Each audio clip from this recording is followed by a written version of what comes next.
You're watching the PoliticIt Podcast.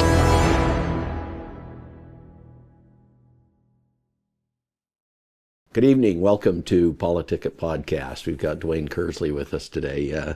Nice to have you. Yeah, thanks, John. Yeah, nice to. So you got out of convention with. You're running for county commission. Yeah. In Weber County. Yep.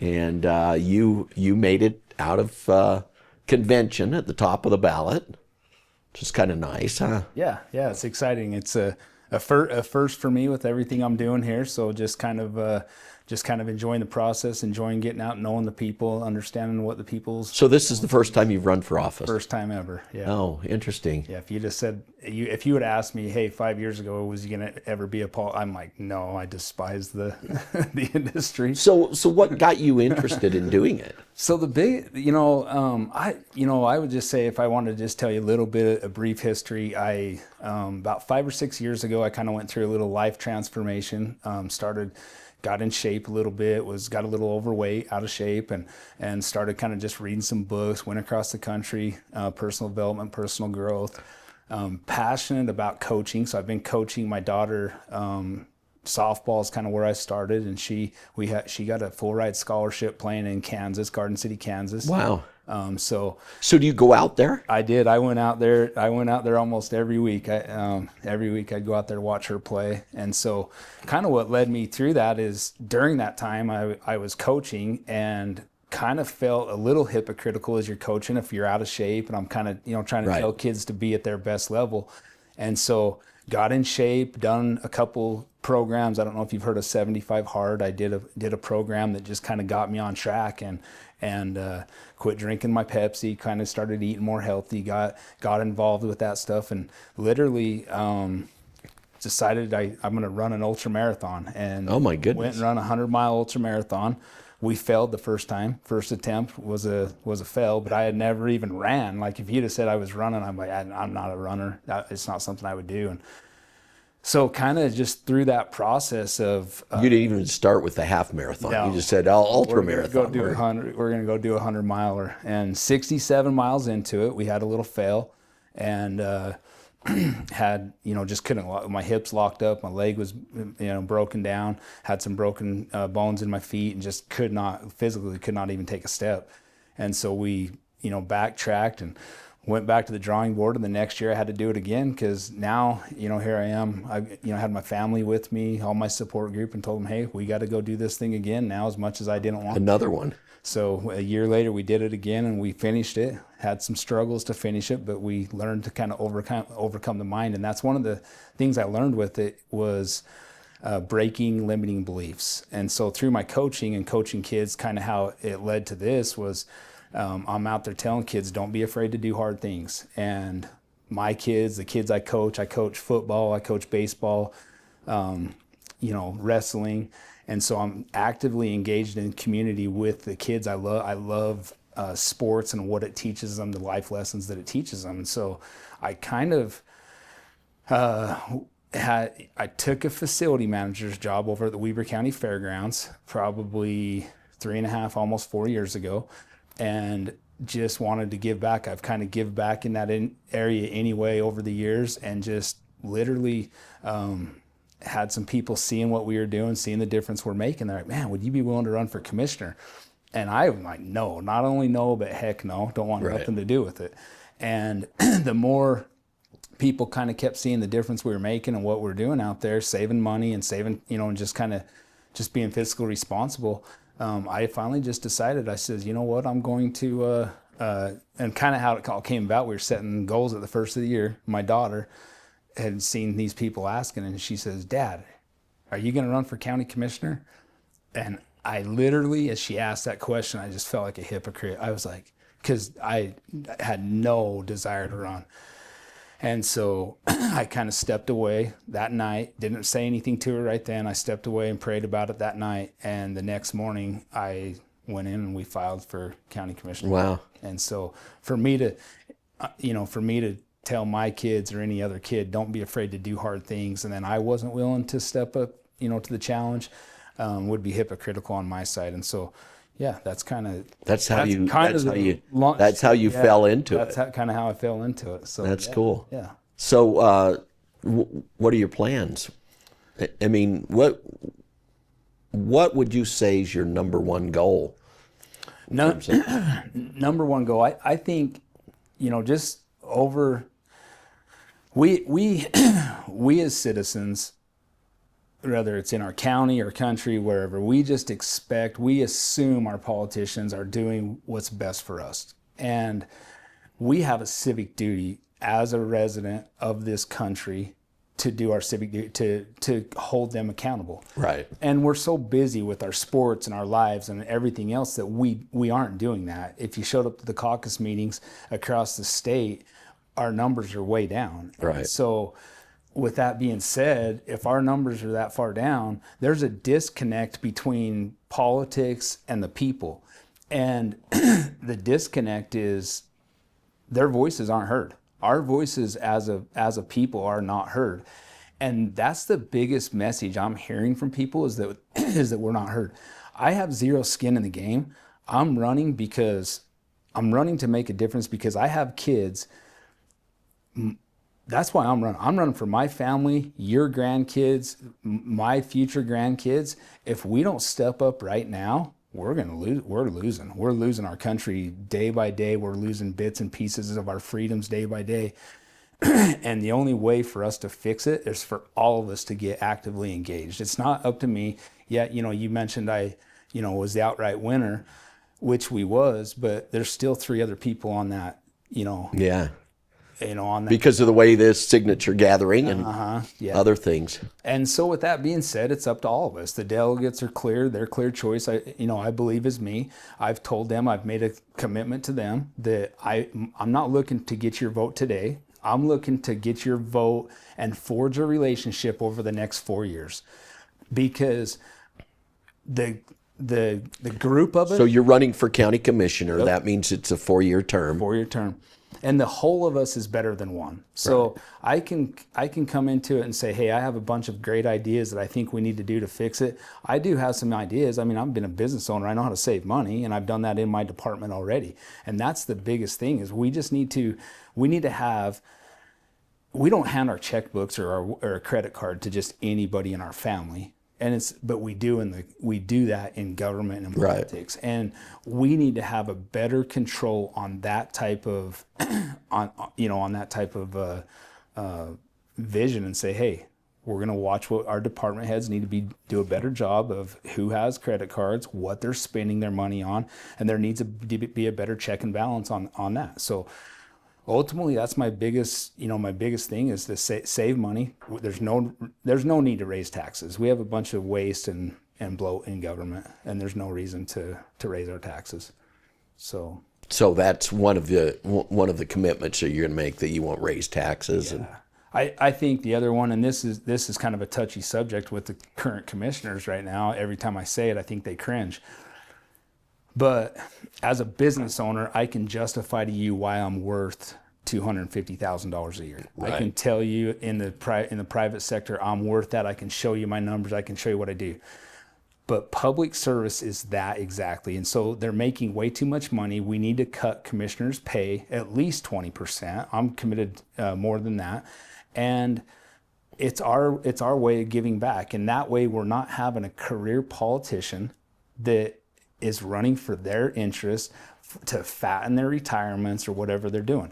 We need to lower that pay, and it forces us back into the public sector after we're done. That's my view, and I think that's why I think the fact that people were asking me to run for office is almost what we need. We need people that are a little hesitant to do it, but I'm willing to jump in and do it for the people. And if I am elected, you'll never see anyone work harder than me. Yeah. Very good. We're going to take a break. Okay. We'll come right back. Awesome. Okay. Tired of media bias? Frustrated by political noise? PoliticIt.com cuts through the clutter, giving you real facts, clear analysis, and unbiased insight on the issues that matter most. Stay informed, stay empowered. Whether it's elections, policy changes, or breaking news, we've got you covered. No spin, no agendas, just truth you can trust. Visit PoliticIt.com today, because informed citizens shape the future. PoliticIt.com, where politics meets clarity. Welcome back to PoliticIt. We've got Duane Kearsley with us and County Commission. So, you talked a little bit about, some of your goals and stuff, but let's talk about what your main focus is going to be, or some of the major things that you're going to focus on. So I think probably my main focus is obviously fiscal responsibility across all the department heads. The other one I think is a big disconnect in where we're at as a country is our sheriff's departments, and I don't think as a people we understand the importance of the sheriff's role in our communities. He's an elected official, and across the country, what you're seeing like in California, they are eliminating sheriff's departments, across the country. It's a power grab. They form these unified police departments, and it's a power grab by them political leaders in them cities and stuff to, and we need to bring that back. In Weber County, I love law enforcement. I think, we need our law enforcement, and we need the sheriffs. That's our premier law enforcement in the state. And so we need to be able, if we're paying them better money, we can vet the process to get better deputies working for us. As a commissioner, we need to have a better relationship with our sheriff, working with the budget and making sure that he has the tools needed to provide safety and security to our members of our community. So that's probably working on the sheriff is one of the big. I think it's a big focus. I think literally listening to multiple deputies out there, there's just a disconnect, and they make more money. We don't have enough of them. They're working overtime. It's hard for them to get their, they got all their overtime and stuff, and they don't get to use it because they're required to work so many hours. And so there's a big disconnect there, and there's a lot of money in that budget. And so until we dive into the budget and work with the sheriff closely to see, hey, what can we do better here to, because there's no reason to raise taxes on the people, but we have enough money in these budgets that we can do what's right and do what's needed for our deputies to make sure we have the best. So right. Unhandcuff the sheriff and let him do what he needs to do. So that should be a major focus. I think so with anybody. Yeah. Of the county itself. Yeah. So what other departments do you think need some focus? We have awesome departments across there. I've been lucky enough where I work, I get a team up with property management. One little thing we just did this last week, I talk about saving money, and so I've teamed up with property management on multiple projects at the county over the last few years. I know we've saved pretty close to $1 million in our department.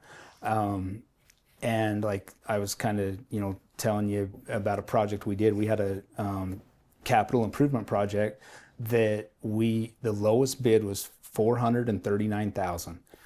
We did it in-house. I teamed up with my team at the county and some of the property management team, and we did that project, and working with roads department with Joe Hadley and that, we teamed up and we did that project for just over $200,000. Wow. And that's what we had the budget for. And so we've been able to add to our asset lines with different tractors. We rented a Mini X during that process, and we were able to, now we own a Mini X at the facility, which we didn't have, and we own multiple tractors now. I've been able to raise our asset lines and give my team the tools needed to do the job that we do. Right. Because the economic impact that we bring, the fairgrounds itself brings to the community is huge. It's you need that, because as taxpayers, to realize our economic impact, I think last year was just around 16 million to the community. Wow. That's a big number. That's using our hotels, using our gas, using them, right, using them things. And so as far as that goes, just this week alone, I teamed up with Bryce, and we had a a backup in our main kitchen. And so we literally went in, cut the hole out, and we're looking at it. It was about a $10,000 job, and we did it for, I think we're just barely over $1,000 in costs. So by the time we end up doing it, we're just over $1,000 in costs, and that's what we can do with our. So we have a great team. We just need the vision, and we need boots on the ground. You're not going to see me in a suit and tie very much. Nothing against suit and ties. When it's appropriate, I'll wear a suit and tie. Right. But you're going to see me in the field with the workforce, because that's how you get the efficiencies where they need to be. That's how you find your inefficiencies, is by getting out in the workforce and working hand. Really understanding what's going on. If you're not out there as a business owner, I can sit at the office and just assume my guys are doing what they, are supposed to do. But, how many breaks are we taking? Are we really productive on the job that day? Did we have the necessary equipment to do what we needed to do? Or were we just kind of just fumbling through the day and just there to exist, And so for me, it's like, hey, let's be on purpose and be there with a vision to say, hey, we're working for the taxpayers of the county, and I take pride in that. So, everything I do there, I know that, hey, I'm doing it for you, and it's my form of giving back, because I'm even in the county, I'm not paid what I'm worth. I could go in the private sector where I've been and make way more money pouring them concrete projects on my own, right? Versus at the county on my, for my wage at the county. But when you have an employee like me that's willing to help the county out, that's where I'm putting my mouth, my money where my mouth is. I'm already doing the actions that need to be done, and I'm already saving the county money. So. Right.